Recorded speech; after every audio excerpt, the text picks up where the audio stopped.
महाराष्ट्र के मुख्यमंत्री एकनाथ शिंदे ने गुरुवार को डिप्टी सीएम देवेंद्र फडणवीस को चुनौती देने को लेकर के शिवसेना यूबीटी प्रमुख उद्धव ठाकरे पर निशाना साधा।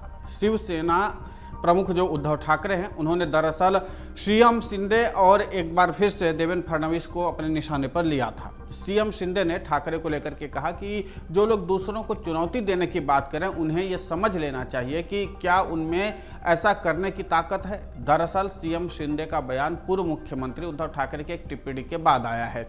उद्धव ठाकरे ने बुधवार को देवेंद्र फडणवीस को चुनौती देते हुए कहा कि या तो वो वहां रहेंगे या फिर मैं वहां रहूंगा, यानी कि मुख्यमंत्री की कुर्सी पर, या आप बाहर रहेंगे। उन्होंने कहा कि अनिल देशमुख ने हाल ही में बताया था कि कैसे फडणवीस ने मुझे और आदित्य ठाकरे को सलाखों के पीछे डालने की योजना बनाई थी।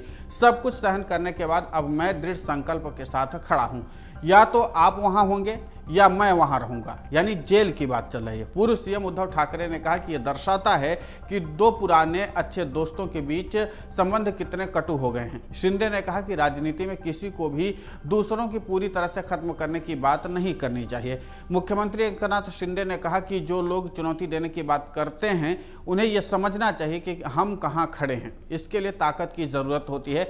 बेकार के बयान देने के कोई भी दूसरे को बात कह करके नहीं करना चाहिए। आपको बता दें कि महाराष्ट्र में विधानसभा चुनाव से पहले वार पलटवार का दौर शुरू हो चुका है। इस बीच शिवसेना यूबीटी के प्रमुख उद्धव ठाकरे ने बयान पर महाराष्ट्र बीजेपी के अध्यक्ष चंद्रशेखर बावनकुले ने भी पलटवार किया। महाराष्ट्र के पूर्व सीएम उद्धव ठाकरे ने उप मुख्यमंत्री देवेंद्र फडणवीस पर वार करते हुए कहा, या तो वो रहेंगे या फिर मैं रहूंगा।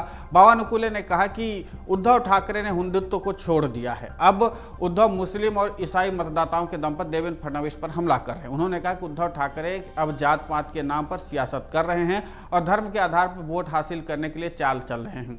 उद्धव ठाकरे ने देवेंद्र फडणवीस के लिए जिस भाषा का प्रयोग किया है, वो ये दिखाता है कि उद्धव ठाकरे मानसिक रूप से दिवालिया हो गए हैं। बावनकुले ने कहा कि उद्धव ठाकरे के विभाजनकारी भाषा का हम विरोध तो करते ही हैं, साथ ही उद्धव ठाकरे की जहरीली भाषा का जवाब जैसा का तैसा दिया जाएगा। मुंबई के रंगशारदा ऑडिटोरियम में आयोजित शिवसेना यूबीटी की बैठक में उद्धव ठाकरे ने कहा कि अनिल देशमुख ने मुझे बताया कि कैसे देवेंद्र फडणवीस ने आदित्य ठाकरे को जेल में डालने की साजिश रची थी।